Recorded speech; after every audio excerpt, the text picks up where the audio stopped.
opportunity to be 4-4 going into a bye week, which is extremely important. We've got a lot of healing to do. This the first 8 games without the bye has been rough. It's been physical. The last 2 opponents, extremely physical. Hats off to Coach Adazio, Boston College. That was a physical football game, and they played a heck of a game all the way into the 4th quarter. And hopefully, I think it was an exciting game. Again, before I stop, just for our football team to be able to play in weather like that, where 3 weeks ago we weren't that good in it, and now to come back and play half a game in a weather like that and the way they played the game, I'm really excited about it. I'm really excited about how they played. We had mistakes, we weren't perfect, but we're human, and we're excited to be at 500 again. Questions? Please raise your hand if you have a question. John in the front row. With Eric's interception in the first quarter on the first drive, hit on the sideline, what did you see out of what happened on the sideline? And did you say anything to Eric afterward? Yeah, I told him that his job is to get the guy down, not to hit him like a middle linebacker, because he needs to preserve himself. I mean, he did a great job him stopping the touchdown. That's what he's supposed to do. And then after that, he needs to protect himself. When you get in scuffles like that, somebody steps on your hand or something like it's like a baseball pitcher. You don't go in there and start throwing punches and break your hand. He didn't throw a punch. I'm just giving you an analogy. But he needs to just get the guy out of bounds and then play the next play. So that's all I told him. Stephen, you guys had 16 penalties. I think 9 or 10 of them were false starts. What went into that? Was there kind of a theme with those false starts? We're going to have to go back and check the tape. I think that some of it we have to see, because that's very uncharacteristic for you to have that many false starts without it being a reason. So we will go back and check the tape. But they called them on us, so I'm sure we must have did it. in the middle on the right. Coach, as any professional, I'm guessing you were getting pissed at these guys about the false starts, sloppy penalties. I like your verbiage. At what point was there ever a thought of you calling timeout, getting the guys together, and just asking to just focus on the game? Because it seems things got out of hand around second or third quarter of the penalties. Absolutely thought about it, almost did it, and then I paused and stopped and I said, if this becomes a 4th quarter game and I call a timeout and I have to come into this meeting, you guys talk about me killing a timeout when I could have used that timeout to win the game, and I said, you know what, I better not call it. But I tell you what, in between series, I sure to get myself around to where they could feel me and make sure that they settle down. Mario, all the way in the back. Hi, Coach. 150 left in the game, and you iced it by getting that first down. Talk about the character that it shows to put the game away when you have to.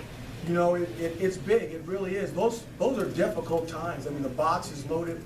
They know we're not going to throw the ball. We're not going to throw the ball, and that is a top 5, top 6 ranked defense against the run. And for us to be able to get that first down with the box being that heavy, with as young as we are in the offensive line and the injuries that we've had, I think that was really big. Nate in front. Who's the better catch, Amba or Steve? They were both good, but Amba was like, wow. That was a wow. They were both really good. Chris in the front. Steve's gotten a lot of looks the last 2 weeks, and he had his base game this week. What opened up in the last couple weeks for him to get more looks? Again, it all comes down to the coverages. Anytime you can see that Amba is drawing more coverages, which is singling up more guys on the other side. That's just how football goes. So I think that a little bit of it has to do with Amba, and a little bit has to do with Ish making more plays. Connor, Coach, I'm not sure if you saw it or not, but on the Dungy interception, it looked like he thought BC jumped offside, which is why he threw that pass deep into double coverage. Did that look offside to you, or did you talk to him about that at all? It looked like it was offsides to me, and I did talk to him about it. I said, hey, I thought the guy was offsides. You can't worry about it. I know it goes down as an interception on your record, but the last time I checked, you got 5 or 6 touchdowns off that same thing this year.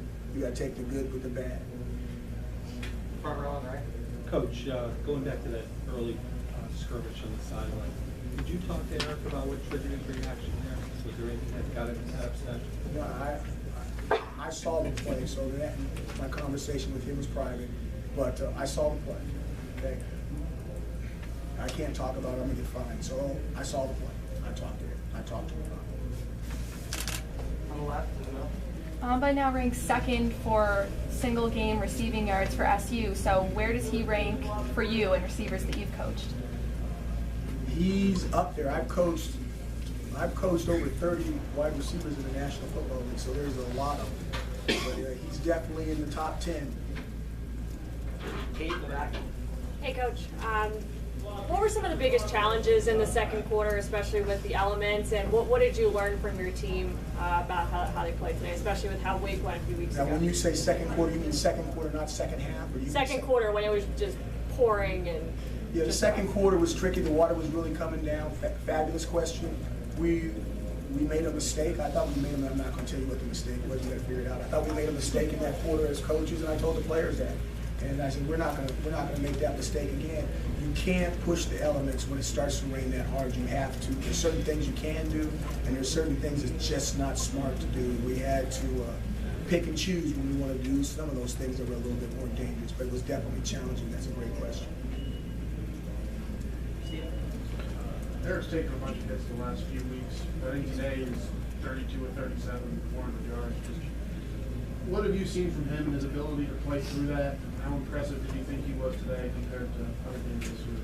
The thing I'm proud about, I'm proud about a lot of things with him today, but I think he handled the weather a lot better than he did versus, that other game that I don't want to mention in his press conference. Just the way he handled it, the way he threw the ball. He's a big-handed guy. He's throwing the ball around. You can see some of those other passes coming from the other side maybe weren't as crisp, weren't as accurate. And then think about some of the deep throws. Some of them were kind of flat, but we left a lot of meat on the bone. There were we came up with some more catches down the field. A lot more people. It could have been a different type of game. So I thought he threw the ball extremely well. And you look at his incompletions, what his incompletions were and what plays they were on. I mean, he could have had a little bit of help. He could have had a heck of a game. Is there anything mechanical they did differently, or any way he played differently in regard to the weather? There's certain things he's got to keep his feet underneath him. It's quarterback stuff, but he's getting better at that stuff all the time. He's come a long way from when we first saw him. Time for 2 more questions. Chris?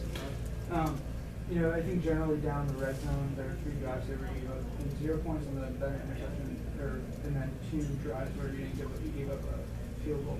What schematically is kind of working down there, or I guess. You're talking about our defense, playing so well. Again, Boston College is a certain style of offense. They want to do certain things, and then based off of what quarterback's in the game, there's some tendencies that you have to take advantage of. And I thought that Coach Ward, the defensive coaches, did a nice job of taking advantage of those tendencies and just playing the numbers. If they want to do something else, they may have a better chance of being successful, but they may be using people that they normally don't use, and that's their option. But I thought we tried to take away their strengths, and for the most part we did. I had no idea that quarterback was that fast, though. When he got out there, it didn't look like we could run him down. He was really moving. Final question in the middle on the right. 2-part question for you, Coach. You're 4-4. You're in position for a bowl game. How much improvement do you want to see from the offensive line with Clemson, Florida State on the schedule? How much do you want to start building a more balanced attack so they can't just flood the middle with 6 defensive backs, 7 defensive backs, and just try to go after Dungey? I would like to be balanced today. I'd like to be balanced yesterday. I mean, we're always shooting for balance. Now, when it's difficult to run the football, you just can't keep slamming your head against the wall and expecting that thing to loosen up a little bit. Sometimes we've got to use the pass to help us run the football. But in this situation, they were so heavy in the box that it would be a little foolish not to throw the ball as much as we did. And as what happens a lot of times with two-part questions, the guy up here normally forgets the second part of the question. So ask me again the part that I didn't answer. The second part is the offensive line. No, but 5 sacks. Passing game was fantastic. But how do you improve that going forward when you have Clemson, Florida State, need at least 2 wins to be bowl eligible? You got to find a way. You need a slingshot and a rock. I'm not even sure who we play next. Okay, all right, I'm sorry. I've been so locked in on these guys. We got a bye coming up. But obviously, that team is extremely talented. Their athletes are outstanding. The coaching staff is unbelievable. I wish somebody would add up how many coaches they have and how many coaches we have and do a flow chart on that or something like that. But we're gonna try to find a way to run the football and try to find a way to move the football. When you're playing teams like that, the most important thing is try to get a first down before you punt the doggone thing. You just don't want a whole bunch of 3 and outs. And usually you have to try to do what they're not giving you. So we have to get in that game and just see what, from a structure standpoint, they're going to allow us to do. And then we've got to try to take advantage of that. I hope I answered your question. Thanks very much, guys. Thank you. Thank you. Thanks, Coach.